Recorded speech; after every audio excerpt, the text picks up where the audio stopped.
கர்நாடகாவில் ஒரு சைடில் வந்து ஒரு லேண்ட்ஸ்லைடிங் நடந்துருந்துச்சு. உங்களுக்கு அதிக பேருக்கு தெரியாதுன்னு நினைக்கிறேன். ஒரு லேண்ட்ஸ்லைடிங் அந்த மங்களூர் பக்கத்தில் ஒரு லேண்ட்ஸ்லைடிங் இருந்துச்சு.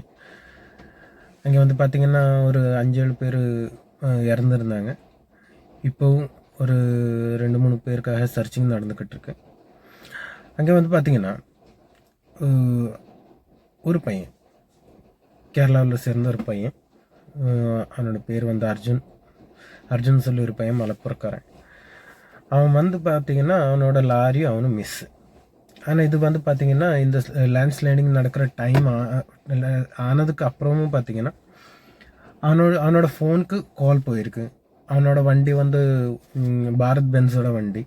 அதோட லொக்கேஷன் ஒரு வாட்டி கிடச்சிருக்கு அவங்களுக்கு. பென்ஸு இதில் வந்து பார்த்திங்கன்னா அவங்களுக்கு அந்த மாதிரி வண்டி எங்கே இருந்தாலும் லொக்கேஷன் கரெக்டாக ட்ராக் பண்ண முடியும், ஜிபிஎஸ் ட்ராக் பண்ண முடியும்னு சொல்லுவாங்க. அப்போ அதுவும் அவங்களுக்கு ட்ராக் ஆகிருக்கு.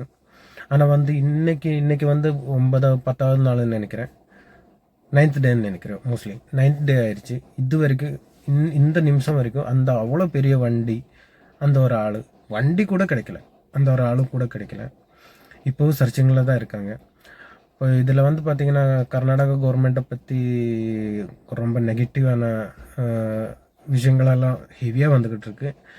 ஏன்னா அவங்க வந்து ஸ்டார்டிங்கில் வந்து ஒரு 2 நாள் 3 நாள் என்னமோ இவங்க கேரளாவில் வந்து என்னன்னா எல்லாருமே சொல்லிக்கிட்டு இருக்காங்க, இப்போவுமே வேலை லேகாக தான் போய்கிட்டு இருக்கு. அவங்க அந்த கவர்மெண்ட் சரியில்லை, அவங்க அங்கே இருக்கிற ஜனங்க சரியில்லை, யாருமே அங்கே சரியில்லை. எல்லா கவர்மெண்ட் அப்படி ஸ்லோவாக ஒரு கேர்லெஸ்ஸாக வேலை பார்க்குறாங்க. இதில் என்னமோ ஒரு பொலிட்டிக்கலாக என்னமோ இருக்குதுன்னு நல்லா சொல்லிக்கிட்டு அப்படியே இங்கே ரொம்ப ஹெவியாக அதை பற்றி குறையாக சொல்லிகிட்டு இருக்காங்க.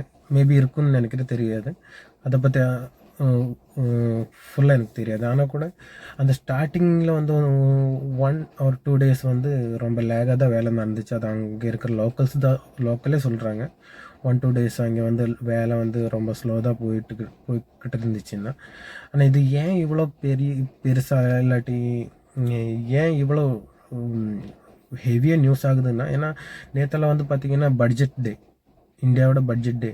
அப்போது வந்து பார்த்திங்கன்னா நம்ம இந்த கேரளா எல்லா சேனல்லுமே, ஃபுல் சேனல், ஆல் சேனல்லையுமே இதுதான் மெயின் நியூஸாக தான் போட்டுக்கிட்டு இருந்தாங்க. இந்த அர்ஜுன் பையனுக்கு இது வரைக்கும் கிடைக்கல, சர்ச் பண்ணிக்கிட்டு இருக்காங்க, லைவாக போட்டுக்கிட்டே இருந்தாங்க. ஒரு கண்டினியூஸ்லி பட்ஜெட் வந்து ஒரு சைடாகவே போயிடுச்சு கேரளாவுக்கு.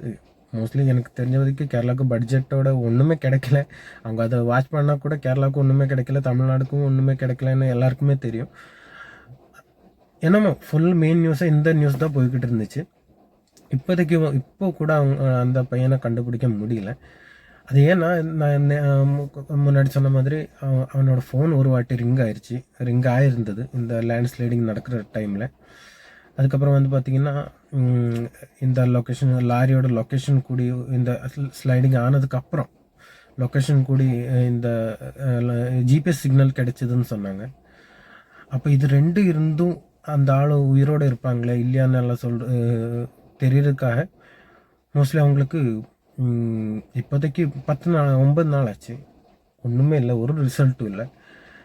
ஆனால் அந்த 2 நாளில் ஏதாவது அவங்க கொஞ்சம் ஸ்பீடாக இல்லாட்டி கொஞ்சம் ஹரியாக பண்ணியிருந்தாங்கன்னா 2-3 நாளில் ரிசல்ட்டே கிடச்சிருக்கும். இப்போதைக்கு அவங்களுக்கு உயிரோடு இருக்காங்களா இல்லையா, வண்டி எங்கே இருக்குன்னு கூட கண்டுபிடிக்க முடியல. அது வந்து எப்படி வந்து பார்த்திங்கன்னா இவ்வளோ எக்யூப்மெண்ட்டாக இருக்கிற நம்மளோட நாட்டுக்கு, இல்லாட்டி கர்நாடகான்னு மட்டும் தனியாக சொல்லலை, இந்தியாவை தான் ஃபுல்லாகவே சொல்கிறேன். ஏன்னா அவங்க வந்து இன்னும் கொஞ்சம் ஃபாஸ்ட்டாக வந்தால் ஒரு உயிரினா அவ்வளோ சாதாரண கிடையாது. ஒரு உயிரினா அது பெருசு தான். அதை வந்து எங்கள் எப்படி இப்போ என்ன சொன்னாலும் ஒரு 2-3 நாளில் அவங்க கேர்லெஸ்ஸாக தான் பண்ணியிருக்காங்கன்னு தான் சொல்கிறாங்க. இது வந்து கம்பேர் பண்ணுறாங்க எப்படின்னா, கேரளாவில் இந்த மாதிரி 1-2 இன்சிடெண்ட் இருந்தது. நான் முடிஞ்சதுக்கு அப்புறம் அட்டாச் பண்ண பார்க்குறேன். அந்த ஒரு 2-3 இன்சிடெண்ட் ஆனது அங்கே வந்து உயிரே போகாமல் அவங்க ரெஸ்கியூ பண்ணியிருக்காங்க, ஹெவியாக ரெஸ்கியூ பண்ணியிருக்காங்க. அதுக்கப்புறம் வந்து பார்த்திங்கன்னா கேரளாவிலேருந்து ஒரு ரெஸ்கியூ டீம், அவங்க ப்ரைவேட்டாக இருக்கிற ரெஸ்கியூ டீம் வந்து ஹெவியாக என்னென்னமோ பெரிய ரெஸ்கியூ பண்ணவங்க வந்து அங்கே போனதுக்கப்புறம், கர்நாடகாவில் போனதுக்கப்புறம் லாத்தி சார்ஜ் பண்ணுறாங்கன்னு சொல்கிறாங்க. அதுக்கப்புறம் உள்ளே வர விட மாட்டாங்கன்னு சொல்கிறாங்க. ஒரு ஹெல்ப்புக்காக ஒருத்தர் வந்தான்னா அவங்கள ஹெல்ப்புக்காக கூப்பிட்டு அதை யூஸ் பண்ணணும் இல்லையா, அது கூட இவங்க பண்ணல. அதில் என்ன இருக்குதுன்னு தெரியல. அங்கே வந்து அந்த மாதிரி நெக்லிஜென்ஸாக பண்ணி இப்போது மோஸ்ட்லி அந்த மேபி அந்த வண்டி வந்து அந்த ரோட் சைட்லேயே அது சொல்கிறாங்க, 2 விதமாக சொல்கிறாங்க. இந்த ஹைவே கடியில் மண்ணுக்குள்ளேயே அந்த வண்டி இருக்கும், இல்லாட்டி இன்னொரு விதமாக சொல்கிறாங்க வண்டி வந்து தண்ணியில் விழுந்து போயிருக்கு, தண்ணியில் விழுந்து அதுக்கு மேலே மண் விழுந்து அதுக்குள்ளாடி இருக்குன்னு சொல்கிறாங்க. 2 விதமாக சொல்கிறாங்க. இவங்க வந்து எவ்வளோ ஃபோர்ஸ் கிடைக்குமோ அவ்வளோ ஃபோர்ஸ் இவங்க வந்து யூஸ் பண்ணியிருக்கணும்.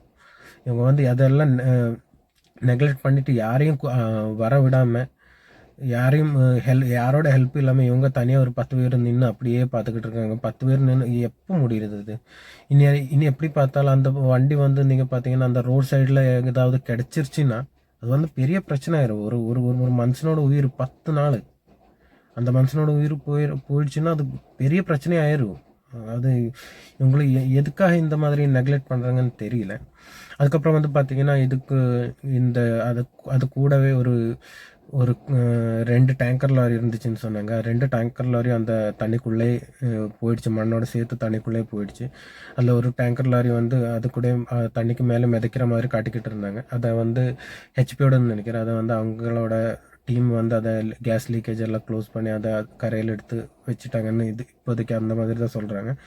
ஆனால் வந்து இதில் இன்னொரு பெரிய விபத்து என்ன நடந்திருக்குன்னா, அதுக்கு முன்னே இந்த லேண்ட் ஸ்லைடிங் நடக்கும்போது எல்லாருமே இந்த பக்கம்தான் பார்த்தாங்க. ஆனால் அதுக்கு மறுபக்கத்தில் வந்து கம்மியான ஒரு 8 வீடு சுத்தமாக இல்லாமல் போயிடுச்சு. ஒரு வீடு கூட அவ்வளோ பெருசாக ஒரு சுனாமி வர்ற மாதிரி வந்துட்டு அப்படியே 8 வீடு அப்படியே நாசம் பண்ணியிருக்கு. 8 வீடு. அது வந்து ஸ்டார்டிங்கில் வந்து பார்த்திங்கன்னா மீடியாஸ்லாம் காமிக்கவே இல்லை, யாருக்குமே தெரியல. இந்த இந்த இந்த சைடில் மட்டும்தான் விபத்து நடந்திருக்கு, அந்த சைடில் ஒரு கிராமமே அழிஞ்சிருக்குன்னு யாருக்குமே தெரியல. அதில் வந்து ஒரு பொண்ணுங்க மிஸ் ஆகிருக்காங்க. 8 வீடு என்னமோ சுத்தமாக இல்லை, வீடே இல்லை. அப்போ அதோட ரீசன் என்னன்னு பார்த்து வரும்போது தான் இவங்களுக்கு கடைசியில் புரிய வந்திருக்கு. இந்த கர்நாடகா சேனல்ஸ் எல்லாமே மோஸ்ட்லி ஒரு 2 நாள் 3 நாளுக்குள்ளாடியே இதை ரிப்போர்ட் பண்ணியிருந்தாங்க. ஆனால் இங்கே வந்து கேரளாவில் எப்படின்னு பார்த்தீங்கன்னா இந்த பையனை மட்டும்தான் ஃபோக்கஸ் பண்ணுறாங்க. அவங்க பக்கத்துலேயும் மிஸ்டேக் இருக்குது. அவங்களுக்கும் என்ன இது மட்டும் ஃபோக்கஸ் பண்ணால் போதாது இல்லையா, அது வந்து ஃபோக்கஸ் பண்ணும்போது எல்லாமே ஃபோக்கஸ் பண்ணணும் இல்லையா. அங்கே வந்து பார்த்தீங்கன்னா இந்த டேங்கர் லாரி வந்து அதுக்குள்ளே விழும்போது அதில் வந்து ஒரு இது லைன் ஒரு 440 வோல்ட்டோட ஒரு கரண்ட் லைன் பாஸ் ஆகுது. ஆமாம், அதுக்கு போய் டைரெக்டாக மோதி அது பிளாஸ்ட் ஆகிருக்கு தண்ணிக்குள்ளாடி. அதுக்கப்புறம் வந்து ஒரு ஒரு ஒரு இதுலேயே சுனாமி வந்த மாதிரி இருக்குன்னு சொல்கிறாங்க அந்த ஊர் ஜனங்க. ஒரு நதியிலே சுனாமி வந்து இப்படி இருக்கும், அந்த மாதிரி ஒரு 6 அடி ஹைட்டில் 7 அடி ஹைட்லலாம் தண்ணி வந்து அடிச்சுக்கிட்டு போயிருக்கு வீடு எல்லாத்தையும். இந்த கேஸ் டேங்கர் வந்து அந்த தண்ணிக்குள்ளாடி இருந்து பிளாஸ்ட் ஆகிருக்கு, ஹெவியாக பிளாஸ்ட் ஆகிருக்கு. அதுக்கப்புறம் வந்து இந்த மாதிரி பெரிய விபத்து அந்த சைட்லேயும் நடந்திருக்கு. அது இந்த காலை டைம் ஆனதுனால எல்லாருமே இருந்ததுனால அவங்க வந்து எல்லாரும் ஒரு ஆள் மட்டும்தான் மிஸ்ஸிங்காக இருக்காங்க. அதனால தான் எல்லாருமே மோஸ்ட்லி சேவ் ஆகிருக்காங்க. இது எப்படி பார்த்தாலும் நைட் டைம்லனா எல்லாருமே போயிருப்பாங்க, செத்துருப்பாங்க. அவங்க வந்து அந்த தண்ணி வந்து படும்போது அந்த தண்ணி சூடாக இருந்துச்சுன்னு சொல்கிறாங்க, ஹெவியாக சூடாக இருந்துச்சு அந்த தண்ணி. அதனால தான் இந்த மாதிரி இந்த டேங்கர் பிளாஸ்ட் ஆனதுனால தான் இந்த மாதிரி தண்ணி சூடாக இருக்குன்னு நினைக்கிறோம். அப்படியெல்லாம் சொல்கிறாங்க. எதுக்குமே ஒரு எவிடன்ஸு கிடையாது. இந்த பிளாஸ்ட் ஆனதுக்கு ஒரு எவிடன்ஸ் கிடையாது, அந்த லேண்ட் ஸ்லைடிங்க்கு ஒரு எவிடன்ஸ் கிடையாது, எதுக்குமே ஒரு எவிடன்ஸ் கிடையாது. ஏன்னா எங்கேயுமே சிசிடிவி கேமரா இல்லை. எப்படி பார்த்தாலும் இப்போ இஸ்ரோவோட ஒரு சேட்டலைட் இமேஜ் ஏதோ ஒன்று கிடச்சிருக்குன்னு சொல்கிறாங்க. அது பார்த்தா நமக்கெல்லாம் பார்த்தா சுத்தமாக தெரியாது. அதுக்கப்புறம் வந்து பார்த்திங்கன்னா இந்த மலையாளம் சேனலில் இப்போ தான் இன்றைக்கி தான் ஒரு காலையில் ஒரு பிட்டு போட்டாங்க, ஒரு 2 நிமிஷத்தோட பிட்டு. அந்த லேண்ட் ஸ்லைடிங் ஸ்பாட்டில் வந்து அந்த நடக்கிற டைமில் வந்து சின்ன பிட்டு தான், லாங்கு தான், ரொம்ப லாங்காக தான் தெரியும், அவ்வளோ கிளியராக கிளாரிட்டி கிடைக்காது. ஆனால் அதில் வந்து ஒரு ஆள் சொல்கிறாங்க, கன்னடா லாங்குவேஜ் தான் சொல்கிறாங்க, கன்னடாவில் தான் சொல்கிறாங்க.